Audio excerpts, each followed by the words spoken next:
Olá! A nossa conversa de hoje vai ser sobre um dos períodos mais agitados da nossa história, o nascimento do Brasil como império. É uma jornada e tanto, que começa com uma fuga espetacular de uma corte real inteira para o outro lado do oceano e termina com a abdicação do seu primeiro e bem controverso imperador. E para a gente entender essa história, vamos partir de uma pergunta que é central para tudo. Como é que a decisão de um rei fugindo das garras de Napoleão na Europa acabou mudando completamente o futuro de uma colônia aqui na América? A resposta, como a gente vai ver, está numa série de eventos que deram origem ao Brasil que conhecemos. Certo, vamos começar pelo primeiro ato, a fuga. Para entender a independência do Brasil, não tem jeito. A gente precisa voltar para um evento que, olha, é único na história mundial. A gente está falando da transferência de um império europeu inteiro, com toda a sua estrutura de governo, para os trópicos. Basicamente, a colônia virou a capital. E tudo isso começa, claro, por causa dele, Napoleão Bonaparte.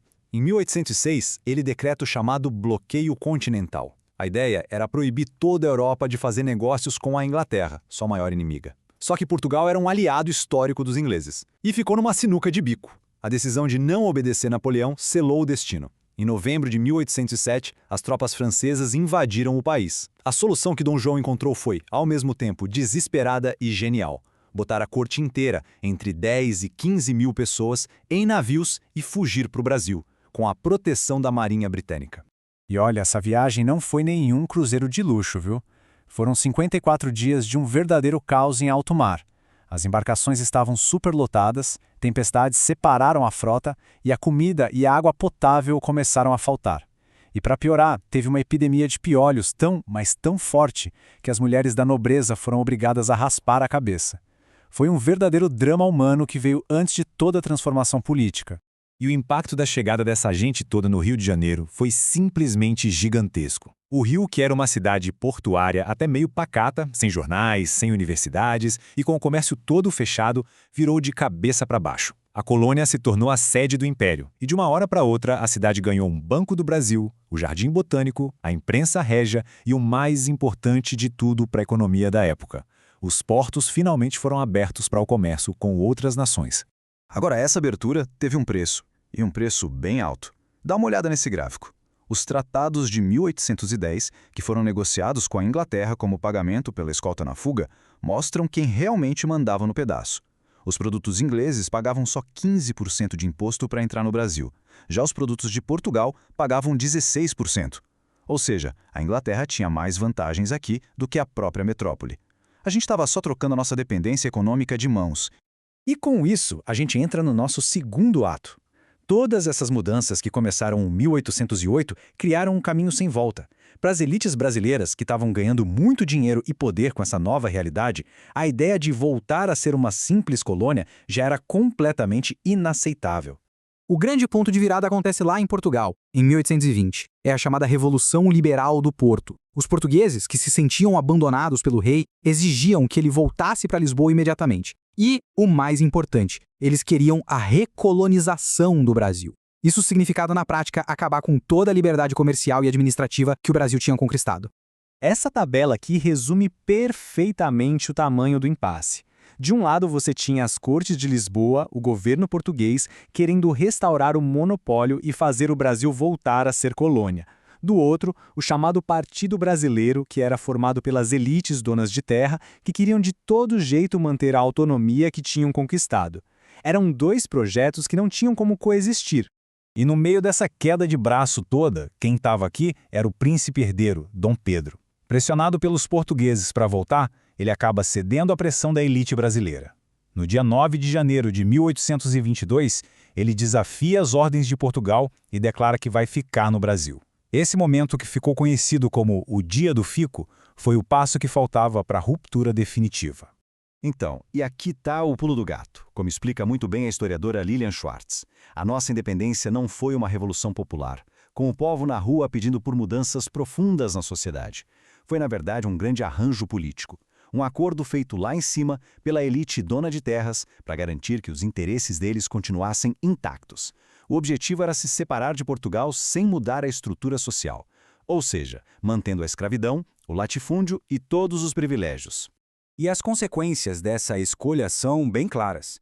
O Brasil se tornou a única monarquia no meio de uma América do Sul cheia de repúblicas. As estruturas da época da colônia foram mantidas, a escravidão continuou sendo a base de tudo e a economia seguiu focada em exportar produtos agrícolas. E no fim das contas, a subordinação a Portugal foi simplesmente trocada por uma nova dependência econômica, só que agora com a Inglaterra. E tudo isso nos leva ao nosso ato final. O novo império, que nasceu desse grande acordo de elites, já começou em crise. O reinado de Dom Pedro I seria marcado por muito autoritarismo, várias revoltas sociais e uma instabilidade econômica e política gigantesca. A primeira grande prova de fogo do novo país foi criar uma Constituição.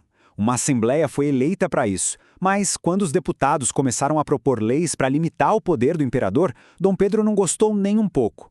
Na chamada Noite da Agonia, ele simplesmente mandou o exército fechar a Assembleia. Em 1824, ele impôs a sua própria Constituição. Ela foi outorgada, quer dizer, forçada, e não promulgada, que seria quando ela é discutida e votada. E a joia da coroa dessa Constituição autoritária era o tal do poder moderador. Na teoria, era um quarto poder, mas na prática era um poder exclusivo do imperador que o colocava acima de todos os outros, do executivo, do legislativo e do judiciário. Com o poder moderador, Dom Pedro podia dissolver o parlamento, nomear e demitir ministros, vetar leis, enfim, era a lei do poder absoluto. E é claro que essa centralização toda não ia ser aceita de braços cruzados. A resposta da sociedade não demorou. O autoritarismo de Dom Pedro e a Constituição imposta geraram uma insatisfação enorme, principalmente no Nordeste, que já tinha uma longa história de movimentos republicanos. O Brasil mal tinha ficado independente e já estava pegando fogo. E a partir daí foi uma crise atrás da outra. Em 1824, estourou a Confederação do Equador em Pernambuco, uma revolta republicana que foi reprimida com muita violência. Logo depois, veio a Guerra da Cisplatina contra a Argentina, que foi um desastre militar e econômico, e terminou com o Brasil perdendo a província, que hoje é o Uruguai. E para completar o cenário, os gastos com a guerra fizeram a inflação disparar e levaram o Banco do Brasil à falência em 1829.